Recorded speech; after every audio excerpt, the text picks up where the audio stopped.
Hello, everybody. It's Stephanie Baker with Life in Abundance, and we are back for another episode of On the Couch. I am the executive director for Life in Abundance. I'm also a clinical pastoral counselor on staff with Life in Abundance, and as well as certified functional nutrition counselor. Quick disclaimer, I am not licensed by the state of South Carolina as a licensed professional counselor. I want to take a few minutes and remind everybody for the reasons that we do the podcast. The first reason that we do it is to talk about relevant topics in counseling. We know that there's a lot of misinformation about counseling, and we sort of want to take the mystery away, and we want to make it something that is not shame-based for people who feel like they need to seek help in the mental health area. And so you will hear me interview counselors that are on my team. You'll hear me interview counselors that are not on my team, but that are part of practices located all over the upstate. And we're always very glad to have them. You may find some of the topics are relevant to you, and you may find that some of the topics are relevant to others that you know. And we would just ask that you would share this podcast whenever you get the opportunity. The other reasons that we do this, we want to talk about upcoming things in functional nutrition and functional medicine. We want to stay on top of that information because we believe that we are body, soul, and spirit beings. We are triune beings. Scripture tells us that. And so we want to make that information available to our clients who are trying to be their best selves, and spiritually and emotionally and physically.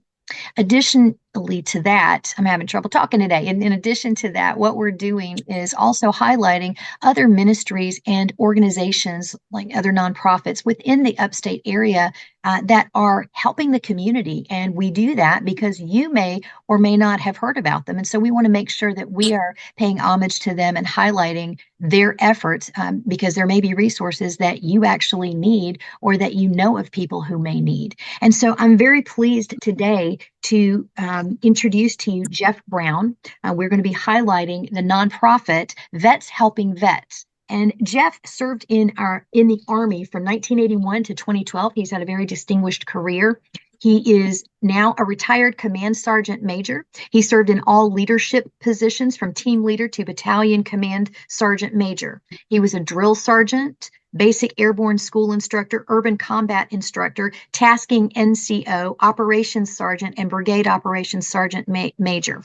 Wow. That is a lot. That is hugely impressive. Jeff, we are so glad to have you with us today. And I just want to welcome you to the On the Couch podcast. Thanks for being brave enough to join us today and not know where the questions are going to come from, but welcome. Thank you for being here. Well, I'm ready, Stephanie. Thank you for having me. I'm looking forward to talking about our organization, getting the word out.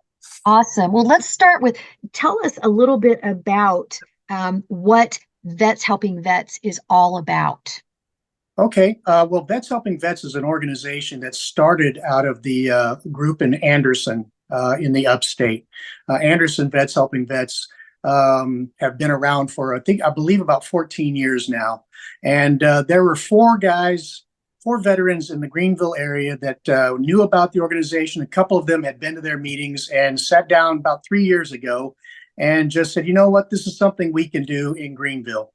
So they got together and decided they would start putting together an organization that would be a place where veterans can come together and rebuild that camaraderie that we tend to miss after leaving the service. And then in the process, develop the process for helping the veteran community around us. And so, yeah. Okay. Thank you. Thank you for that. What types of things do you all help with the veterans? Okay. We break it down into a few little groups. Our first group would be the construction area, and that will take care of the need for wheelchair ramps, minor home reconstruction. For instance, we just did a bathroom reconstruction for a veteran who needed to have a walk-in shower. Wow. And so that's something we've really taken on recently, really increasing our capabilities. Other minor things around the home that might fall under a construction type situation.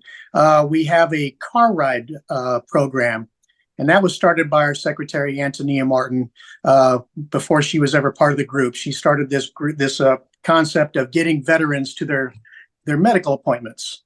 And this is a very important process because if our veterans say they have an appointment at the VA, if they miss that appointment, that could mean a backlog or being dropped back into the system. It may take them another 6 months to get that appointment rescheduled and get back into them. And with our seniors, our senior veteran community, a lot of them have aged out and they can't drive themselves. They don't have family in the area. The mass transit system in Greenville isn't all it's cracked up to be. And so getting them to an appointment is very key. So Antonia has arranged over 270 individual rides this year alone for our veteran community. Wow. We also do financial support. Veteran needs to have help. Let's say that their brakes are bad on their car. Then we will do a couple of things on that. We can either just provide financial support to pay for the parts, and maybe if it's a difficult job, pay for the actual repair itself. But we also have members that are capable of performing that kind of function on a car repair, so they can replace the brakes, and we'll pay for everything, so that the veteran is it's no cost to them whatsoever. And another thing we've taken care of in our financial support area is the veteran finds themselves, especially in this economy, this day and age, behind in their bills, behind in their rent, car payment, car insurance. We can step up to the plate and help them get caught up and get them back, back to where they're on level ground again and continue moving forward. And I would say one of our most important aspects is we have a group of veterans and non-veterans. I should specify that we don't just have veterans in our organization. We have non-veterans as well. We call them our veteran supporters. And those are folks that have the desire to give back to our veteran community. Just they didn't know how to until they ran across us. So the last group I want to talk about is our visitation committee. And the visitation committee has a very key role, especially for the senior veteran community, because again, veteran that doesn't have family, is alone, or is in a senior facility where they don't have family that come to visit them. Our visitation crew will go out there and spend time with them on a regular basis. And we have folks coming to us. I've got a gentleman that reached out to me last week. His father's here alone in Greenville. He's a retired veteran and has no family in Greenville. He relocated here, and now he finds himself basically alone. And this gentleman is asking us to just kind of check in on Dad every once in a while to make sure he's okay.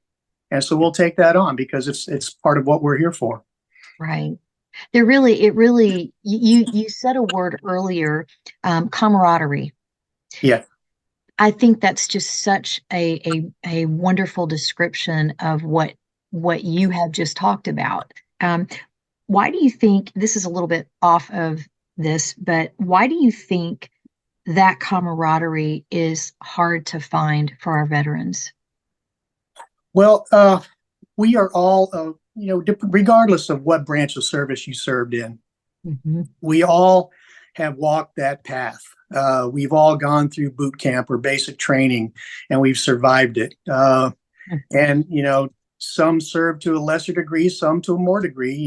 Again, I served for 30 years, and that was because I didn't want to leave the military. I enjoyed what I was doing. But there are some folks that served for 2-3 years, and they got out and they moved on with life. But all of us, without a doubt, when we leave the service, I tell people all the time, I don't miss getting up at 4:00 in the morning and running 4 miles down the road and doing push-ups and sit-ups every day. I don't miss that one bit. But I miss the people I served around, because we all kind of have that same mindset of just, getting things done. And you'll find when we go out on a job site, our veterans that they're volunteering, they will tell you that when they get out there, this is something they really missed. And that is the fact that we are out there, we're joking with each other. There's no safe ground. You get out there, and if you make a mistake, you're never going to not hear about it. You're going to hear about it for the rest of your time on Earth, probably. But as it should be. And we have a great time. I mean, and the bonus or the bow on the present is that at the end of the day, we get to watch a veteran take his first stroll down a ramp or walk using his walker or whatever the case is. And it's just an incredible feeling of being able to give back to those guys that, and gals, I should say, that really need to have our support. It's an unfortunate situation with our veteran community that, folks like me, I will most likely never need this kind of assistance. I have a good retirement. I have disability. I'm financially set. But there's a large portion of our veteran community, out of the 30,000 veterans in Greenville County, Wow. a small percentage will need our help. But those that need our help really need our help. And it's an unfortunate thing. The VA is an outstanding organization. The Disabled American Veterans, they are an outstanding organization, but they have their limitations, and it's placed on them by government regulation or red tape or whatever the case is. So we found that if a veteran goes to the VA for a ramp, they may get a ramp within a week, or they may wait a year, depending on the situation, the process, and everything. Whereas we can typically get out to you within, 6 to 8 weeks if everything lines up just right, and get a ramp built for you. So it's important. That's great. And this may be out of some of the realm of what you do, but I'm curious, what about helping with any kinds of medical expenses? Is that any part of what your organization does? We have, in fact, taken care of some minor medical expenses. We have some limitations on what we can actually take care of. Because we are still a fledgling organization, but we had one of our members needed cataract surgery. He was able to pay for the first eye, but couldn't afford the second eye. So we took care of the second eye for him and got him squared away on that. But yeah, minor medical expenses, minor dental expenses, whatever, something like that, we're always open to. And we have a board of directors, 5 members, and how we get referrals, basically, there's a couple of different ways. People can reach out to us on our website, and I'll mention that later. Okay. They can reach out to us that way. We have a Facebook page, Vets Helping Vets Greenville on Facebook. They can reach out to us that way. Or more importantly, if they go through Upstate Warrior Solutions here in Greenville, and they do an intake with Upstate Warrior Solutions, and Upstate Warriors will go ahead and verify their vet status, which is something we really appreciate, because there are, unfortunately, those out there that would take advantage of a situation.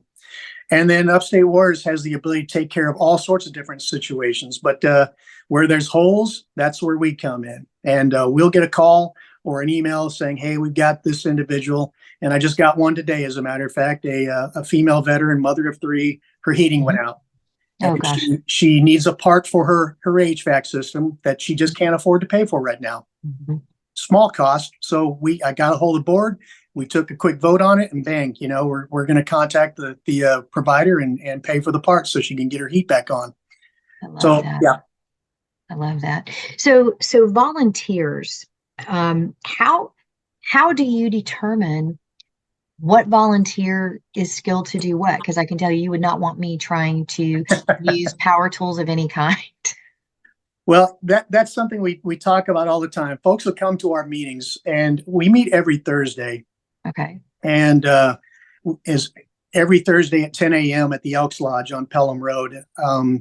But the second Thursday of the month is a night meeting, which will be this week, and we'll do a potluck after the meeting.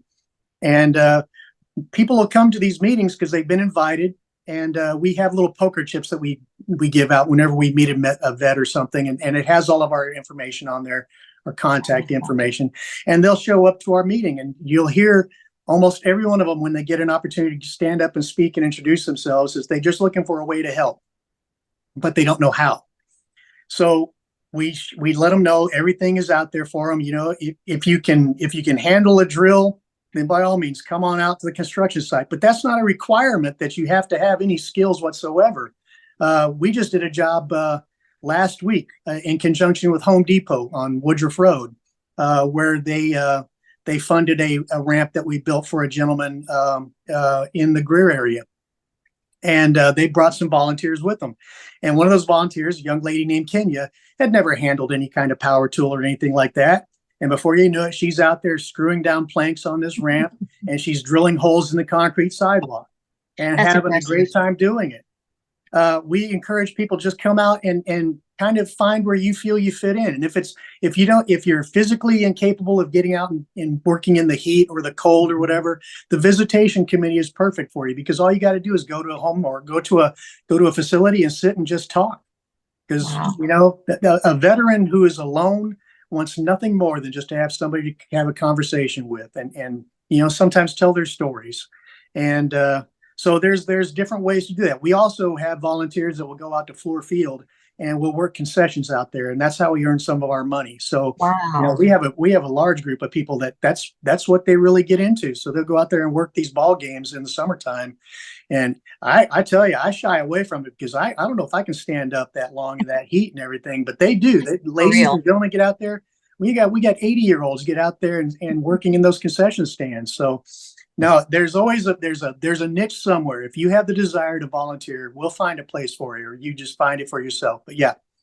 Okay. So what's the process then? If any of our listeners right now, as they're listening to you talk about this wonderful organization and they want to get involved, what do they do? Where do they go? Well, the best thing to do is come to one of our meetings and introduce yourself and let us get to know you a little bit. Okay. Uh, we would prefer before we have you come out to a job site is to at least know you and understand where you're coming from and everything. And if there's any kind of work inside a home, we're not going to allow the volunteer to go inside the home until they've been properly vetted by us. Right. Uh, Right. so if you're a first time volunteer or something, we don't really know your background or anything. We're going to want to check you out before we let you go into somebody's Absolutely. home. But if Right. working on a ramp outside somebody's home or anything like Mhm. that, we take all comers. And then, if you find a fit, you like it, then keep coming out.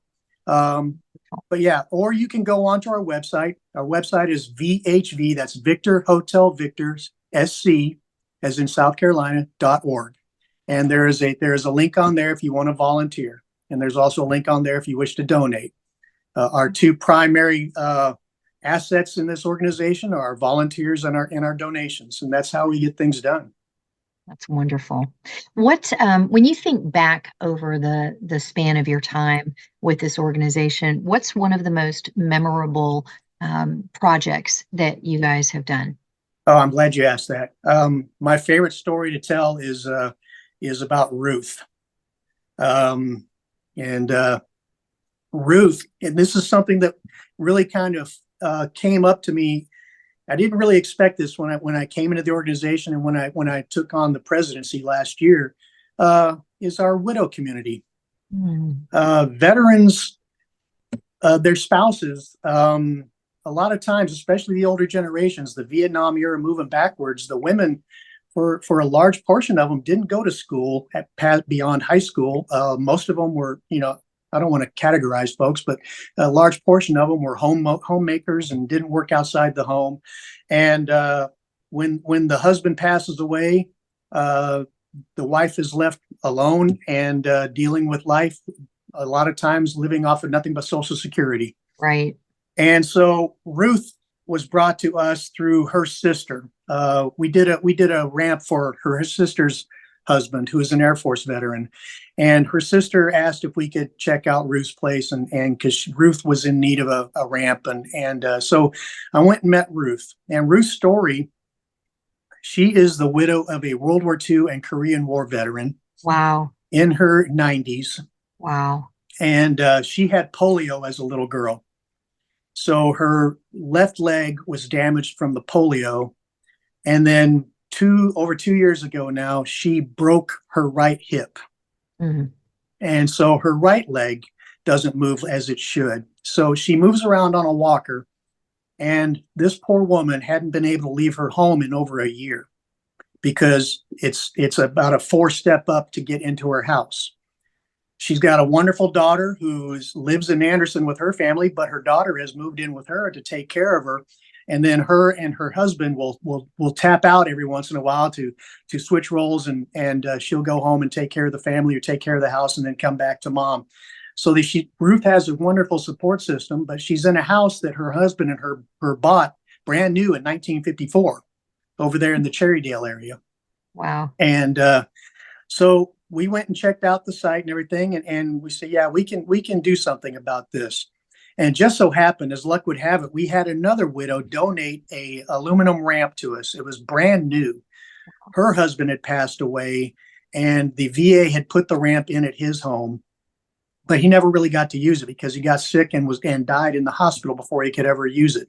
So she donated it to us, and because of that one ramp, we were able to take care of 3 other situations, and Ruth was one of them. So we got that ramp on Friday. We put it down in Ruth's yard in on Monday that following week. That's And amazing. so Ruth was able to get out of the home. And while we were there working on the ramp, they asked us if we could take a look at a couple of other issues.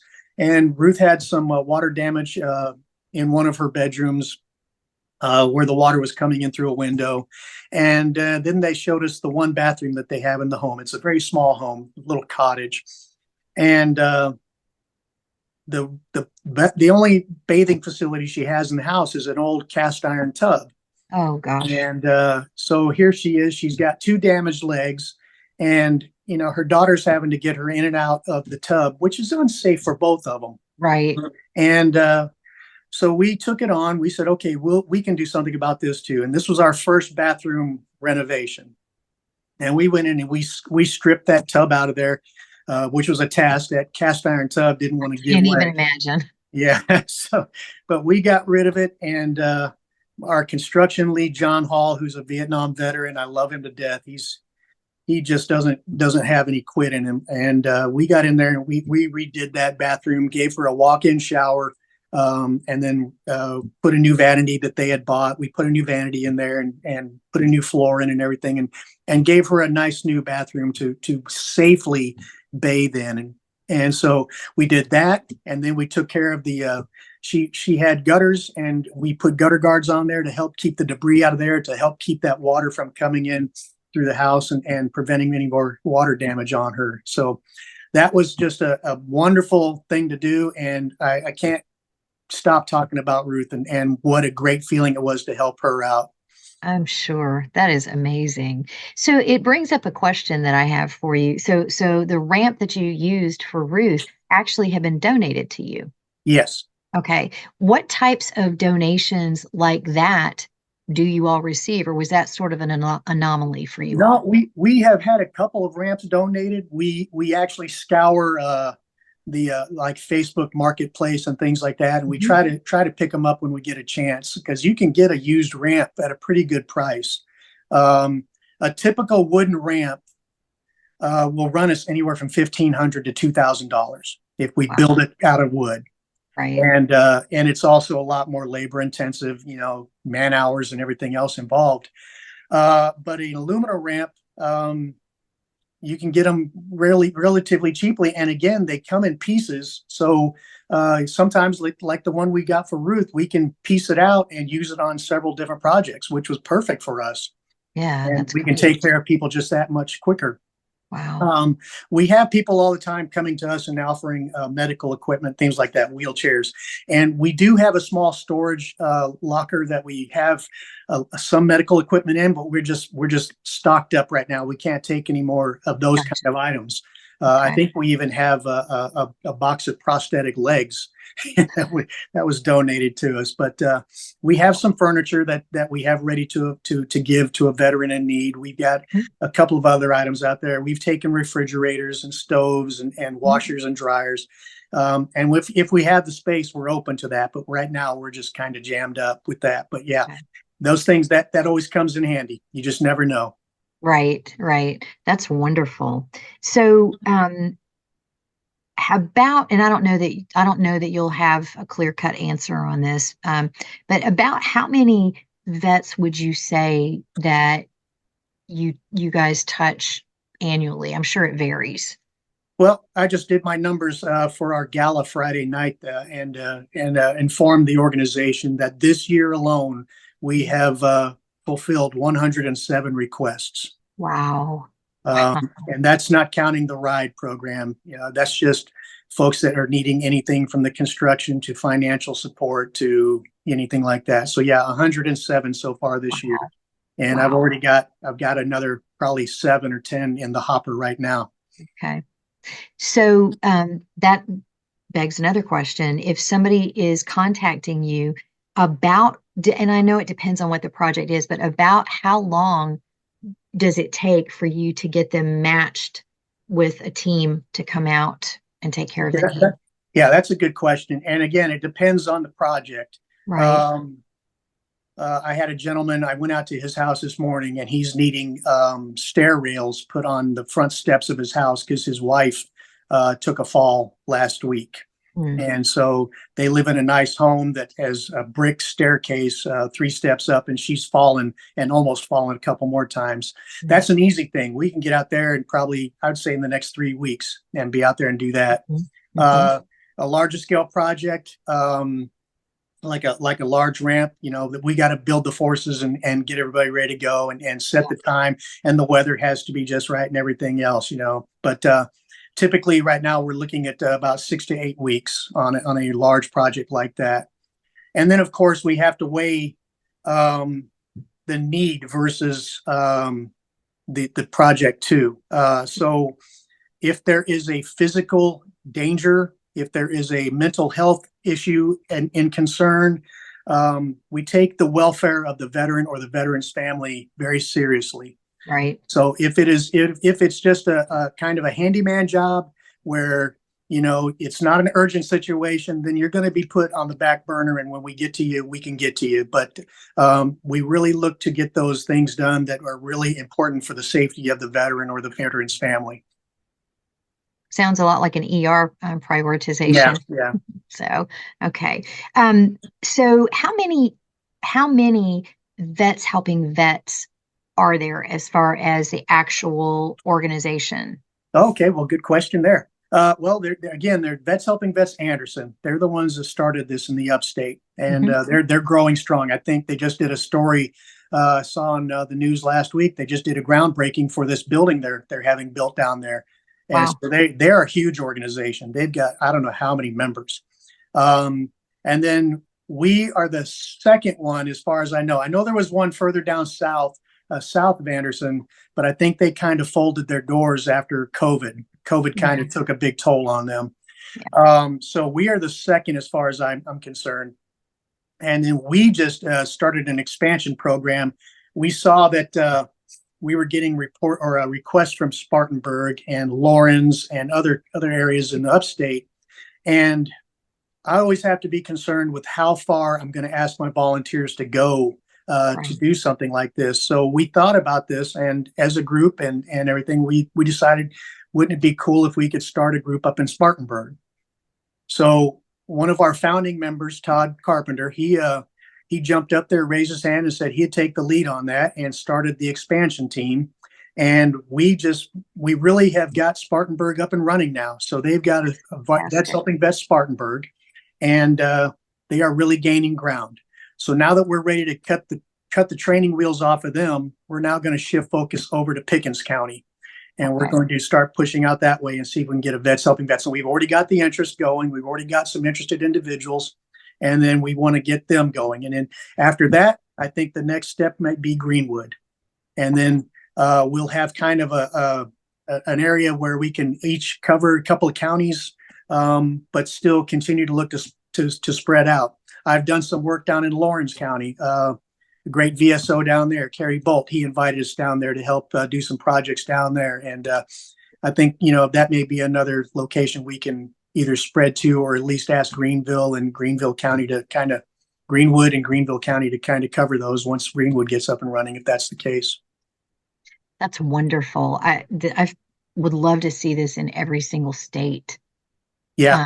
That I think there are organizations around the country that kind of are like ours, but I think we are very unique in what we're doing. I think we like to say that we're the boots on the ground when it comes to these little missions and everything, because there's not a whole lot of talking. It's just a lot of doing. right. And Well, and I mean, you're getting things done. yeah, this year alone, in the 11 months so far, we've logged in over 3,000 volunteer hours. Wow. Yeah, and That's a lot. that's not even really counting our visitation team, because they're so hard to track on that. But yeah, So, okay. So I'm guessing that in order to do what you're doing, you have connections and relationships, hopefully, with hardware store fronts like Lowe's, like Home Depot, I would hope that you're able to do that. What about hospitals and mental health clinics? Do they know about you? I don't know if they do or not. The mental health aspect of veteran care is very important. Right, We just aren't, we have the ability to refer folks to different kind of programs. right. One of them, the biggest program I know of, especially dealing with PTSD or any kind of trauma, is an organization called Boulder Crest. And they have 12 locations around the country, one of which is here in South Carolina near Columbia called the Big Red Barn. Okay. And we can refer, veterans, give them the information and tell them that you need to look this up. And so we always on the lookout. We talk about mental health on a regular basis in our meetings. And we put information out there. If there's a need, if you have an issue, you need to get it taken care of. And veterans can be hard-headed. And sometimes it takes a veteran to look somebody in the eye, another veteran in the eye, and say, look, you need to get yourself fixed. And it's not Yeah. going to fix itself. And Right. that's probably the hardest part of this work is sometimes having that hard talk with a veteran. We will have some veterans come to us and coming back to us repeatedly for this and that, and there comes a point where we have to look them in the eye and say, look, we're here to help you up. We're not here to hold you up. And so we have that talk every once in a while to say, you need to get moving. Life isn't going to wait for you, and we're not going to be here all the time. So you That's right. need to get busy. And we reach into that spirit and that heart that we know they have. Otherwise, they wouldn't have been in the military to try to drive them to wanting to do better for themselves and not just depend on other folks. Right. So, as we're sort of coming to a close, I want to ask you two questions. I want to ask you, what is the toughest part for you of what you're doing, and what's the most rewarding part? The toughest part, those occasions where we just can't approve a project. It's hard because you want to say yes to everybody, but when somebody comes to us asking for $15,000 to buy a whole new HVAC system, we just don't have that capability right now. I would love to have that capability. And with more financial growth and everything, maybe no would never become part of our vocabulary. But again, there are still going to be circumstances where folks come to us with completely unwarranted requests. But it's a rarity, and it is the worst part of it. Yeah. But the most rewarding is every Thursday, I get to chair a meeting with 60 plus people in the room, veterans and veteran supporters, and just watching everybody have a good time and being together and seeing and knowing that they are enjoying something they miss so much. And then watching as these things come together. Somebody throws a problem out there, somebody else in the room usually has a solution. Mm-hmm. And we can take care of it sometimes right there on the spot. I've seen many times where somebody had a problem that they've been trying to get taken care of for months, and somebody in the room says, hey, I got that. And they get it fixed. So that is definitely the most rewarding thing. Love that. Love the synergy involved there. That's great. That's great. So if there is a veteran who happens to see this, what would you want to say? If there's a veteran in need watching, what would you want to say to that individual right now? Maybe he's too ashamed to ask for help. Maybe he feels like that's what weakness is about. What would you say to that person? I would let them know that, shame is something that we all deal with. If in any aspect of life, you can fall into a hole. And whether it's any fault of your own or not, we have circumstances come down on us. And I will tell the story, and this is perfect because I had a high school friend that I was talking to months ago, and I was telling him what I was involved in. And my friend having never served or anything, and wasn't being mean-spirited or anything, just the term that he used, he said, I think it's great that you take pity on those veterans. Wow. And I said, well, no, it isn't pity. And I would explain to the veteran that's thinking the way you're thinking right now. I put it in the aspect of the battlefield. Mm-hmm. When a soldier gets wounded on the battlefield, we have to continue the mission. We can't just stop and take care of you. We have to continue with the mission. But at the end of the battle, at the end of the fight, when the objective is accomplished, we are going to come back and take care of you. Now, this is the time that we need to take care of you. We're going to patch you up and we're going to get you back in the fight. We're not going to hold you up and we're not going to hold your hand. But if you need to have a bandage, if you need to have somebody to support you for just a short amount of time, then get that help so that you can get back in the fight. And life is a fight. Life is a fight. Yes, it is very tough. So that's what we're here for. We're here to help these folks where nobody else can help them or will help them and get them back in the game. And that's all I would tell them. I love that.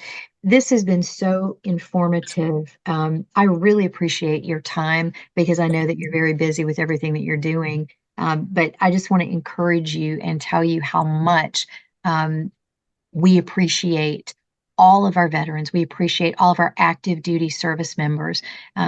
Life in Abundance has a very, very special place for veterans, for active duty service members, for our first responders as well. I have family that have been in those seats. And so we just thank you. As I said to you before we started the podcast, our country would not function without all of you. And so I just think it's amazing what you're doing. And I will be praying for continued resources for you guys and continued volunteers to come and help carry the load. I love that. No man left behind. Absolutely. Yeah. All right. All right. Jeff, thank you again. Jeff Brown with us from Vets Helping Vets. Thank you so much for your time. And we may ask to have you back later on and update us on how things are going. Would you be willing to do that? Absolutely. I'd love it. Wonderful. Thank you so much. Thank you.